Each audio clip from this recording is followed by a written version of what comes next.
Just how's the preparation been this week? Yeah, I think we've been in a good space. You know, we're coming off of a home game. If you look at our last couple of weeks, we had Missouri at home. I thought the guys responded the right way. Going on the road to LSU, we had to take care of business last week and really play to our standard. And now it's a new challenge going on the road, another SEC opponent on the road that is a better team than maybe what their record and numbers show. This is a very capable team.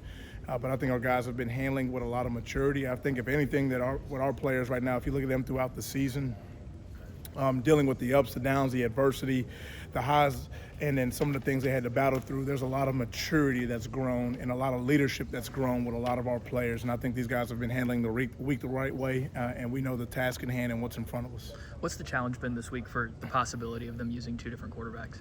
You know, anytime there's variables that occur, you know, what gives you confidence going into a game is when you have a really good grip and understanding on what you may see and what they may do.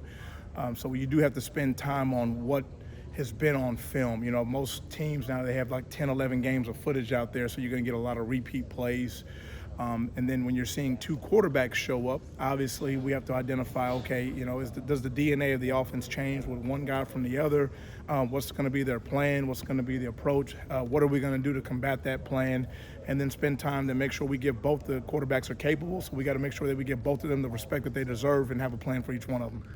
Does anything change with your secondary specifically? There are some things that we're going to look at. Obviously, you don't want to reveal too much, but there are things that we have to be aware of. Obviously, you look at going all the way back like to the Texas game. Nine's a very capable runner. Both of them are very capable runners, and by nature of them being spread out with wide splits, they provide its own challenges in terms of how you're going to combat rush lanes and how you're going to combat quarterback plus one runs, and then what's going to be our plan just to make sure that we're not giving up explosive plays. As you go through the recruiting process, there's across the country there's guys wanting to play at Alabama. What's kind of like the base level of attributes, whether it be physically, mentally, that you're like, okay, these are the criteria you have to meet to get our attention? I guess for you as we don't have enough time to maybe answer that in a short setting. Well, we're trying to find the best people and the best players in the United States of America. And I think when you look at the DNA of what has always made, I feel like Alabama so special and so great is everyone looks at the championships off the field. I think you find winners that have been winners on and off the field, guys that have won in all areas of their life. And it takes special people, because I think the most common thing out there sometimes are maybe sometimes good players with maybe so-so character. So we're trying to find the best people that we feel like we want to bring into the locker room. And I have to answer to other guys that are already in the locker room. And if I'm bringing a guy in, they got to know that they're the right fit. Chemistry is big. I think with transient rosters right now, with guys going in and out of locker rooms right now, chemistry is a real thing. Getting guys to play not together but to play for one another is a real thing. So we're trying to find guys that are high production guys, maybe somewhat of a 17, 18-year-old that maybe has you say low ego, but just has a good sense of self, has a good sense of awareness. Because what wins over the long haul in college is that every guy may enter in a different place. Yeah. Maybe one guy's a little bit more talented than another guy, but over 2, 3, 4, maybe 5 years, what wins in the long haul are the things that have real substance, the lasting ability, hard work, determination, character, commitment. Those things are still in style in our locker room. So we want to find guys that love the game. We want to find guys that want to be great teammates. And then we want to find capable guys that we feel that can turn into high-level SEC player, draft pick type players for us, that we can continue the tradition to push guys on to the NFL and to continue to hold trophies over our head. What does that look like physically, though? Like what kind of stands out? Well, players come in all shapes, sizes, and forms. Sure. You got so many numbers that you can throw out, but one thing that no one has really figured out is how to measure the spirit of a man. Yeah. So like, what is the real DNA? What is the real competitive resolve that a guy has? Who is he when things get hard? Anybody can go play well when everything's going great. You really want to find guys that have that character, that when things get difficult, this is SEC football, this is high-level college football, things are going to get hard. Who are you when things get difficult? I want to see when a guy has a play away, is he going to chase the ball? When a guy responds after a ball's caught on him? When a guy, how does he respond to a loss? How does he respond when things don't go exactly how he thought they would go. That's real character, and when we find those guys that kind of fit that mold, those are the guys that really get our attention, along with all the attributes and guys that can play at a high level. Against Mercer, we saw Zay Mincy play a little safety, and I know that's not necessarily your position group, but just where have you seen him grow in terms of his versatility and just his game overall? Sure. Well, you look at our players. Zay started with us since we got here in January, really taking all those reps at corner, and we're trying to identify the best players, on the back end just in general. He's a guy that continue to always get our attention to the point where we're looking at our own self and our roster to find out how can we get our guys on the field, and what maybe would be the best fit for him to right now have some immediate contribution to the team, along with all the special teams work that he's done. So we made a little bit of a switch to put him at safety. He's taken to it really well. He's moving around good, and I think from an evaluation standpoint, it's always a reminder that, find long athletic guys that can run and make plays, and we'll find a place for you to go to play for us on the field, and he's certainly done that. Where have you seen Xavier grow this year? I mean, he was in position to make that defensive touchdown on Saturday. Just what have you seen? Just steady. Hard work, steady commitment. Details matter to him. He wants to be great. I think a lot of it is, how great do you want to be? No coach can really push you to a place that you really just don't want to go. Our job is to find out what your goals are, push you even higher than those, but to meet you and be as accessible as possible to help you reach the goals that you've set for yourself from the onset. ZB Zabian has always talked about the type of player he wants to be, what he wants to look like on film, what his vision is for himself here at Alabama.